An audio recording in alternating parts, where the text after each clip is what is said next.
अच्छा आप घर नहीं आए हो 10 बजे तक, 11 बजे होंगे, 12 बजे, माँ सो नहीं पाएगी कि बेटा या बेटी बाहर गए, उनको नहीं हुआ, सेफ है कि नहीं। कितनी भी नींद आ रही होगी वो नहीं सोएंगी। ये जो सैक्रिफाइसेस है ना, डेली सैक्रिफाइसेस हैं, एवरी डे। तो जब आप बच्चे होते हो और 18 साल तक आपकी उम्र हो जाती है, तो वो 18 सालों में जो माँ जितनी सैक्रिफाइसेस करती है वो हम लोग उसको कंपेयर ही नहीं कर सकते, उसके नज़दीक भी नहीं आ सकते। तो आई थिंक अम्मी is the one who has sacrificed a lot, not just for me but for all the 4 of us, चारों बच्चों के लिए जो सैक्रिफाइस अम्मी ने किया है, जो एक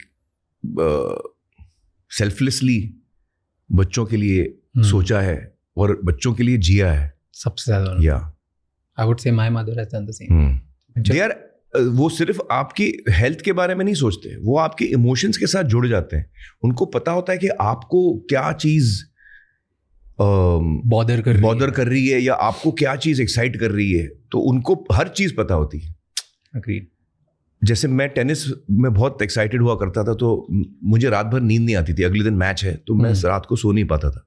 अभी जैसे रिलीज आती है तो मैं सो नहीं पाता हूँ, वो एक्साइटमेंट। तो जब मैं मैच के लिए जाता था तो अम्मी को पता होता था कि यार ये उसका पूरा फोकस मैच पे। तो मैच के बाद शाम को जब मैं लौटता था तो अम्मी used to be waiting for me. ऐसा कभी नहीं हुआ कि किसी और ने दरवाजा खोला है, चांस ही नहीं है। मेरी घंटी बजी, अम्मी ने दरवाजा खोला, क्या हुआ, जीते के हारे, फर्स्ट क्वेश्चन। और मुझे एक इंसिडेंट याद है, मैंने कई दफा बोला भी है, आपको भी सुना देता हूं। उसका बहुत गहरा असर हुआ मुझ पर। तो अम्मी हमेशा पूछती थी क्या हुआ, जीते के हारे। ज्यादातर मैं जीतता था, ओके, तो मैं वो कहता था कि हाँ जीता, चलो शुक्र है, to give me a hug. And ammi loves chai, तो वो हम लोग को बचपन से चाय की आदत हो गई थी, तो चाय बनाती थी, हम लोग बैठ के चाय पीते थे। एक दिन क्या हुआ, ऐसे ही मैं घर आया, अम्मी ने पूछा क्या हुआ, जीते के हारे। मैंने कहा हाँ जीते, अरे चलो शुक्र है। चाय पी रहे थे हम लोग हॉल में बैठ के, और अम्मी ने कहा suddenly out of the blue, सोचते सोचते, कि जिस लड़के के साथ आज तुमने खेला वो भी अभी घर पहुंचा होगा, और उसकी अम्मी ने उससे पूछा होगा कि तुम जीते के हारे, उसने बोला होगा मैं हारा। तो इस वक्त उसकी अम्मी को बुरा लग रहा होगा।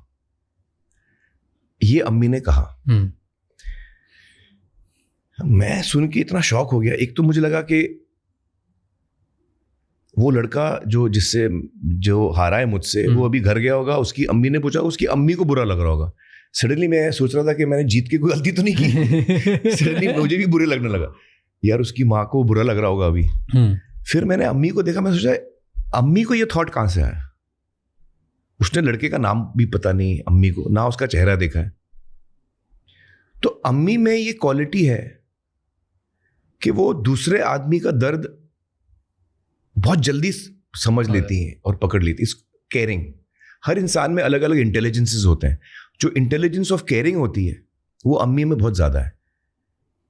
तो वो ये उनका मन ऑटोमेटिकली वहां गया कि यार वो मेरे जैसे एक माँ है जिसको इस वक्त बुरा लग रहा होगा, वो उस माँ के लिए उनको बुरा लग रहा है, जिसको देखा भी नहीं उन्होंने, जिसका नाम भी नहीं पता है।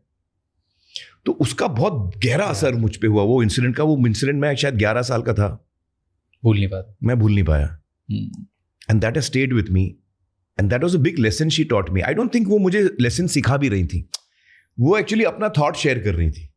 और वो शॉर्ट थॉट शेयर करते करते मुझे रियलाइज हुआ कि बहुत बड़ी चीज बोल दी अम्मी ने एक्चुअली। तो वो मुझे उस दिन से सीख मिली कि यार किसी का दिल नहीं दुखाना चाहिए, और हर आदमी के बारे में आपको सोचना चाहिए। हमको अक्सर लगता है कि हम सही हैं, नहीं मुझे ये बोलना चाहिए, लेकिन क्या है, दूसरे आदमी का भी सोचो। हर आदमी के अपने इमोशन होते हैं। आपको जो करना है आप करो, दिल मत दुखाओ किसी का। ये बहुत बड़ी सीख अम्मी ने मुझे दी।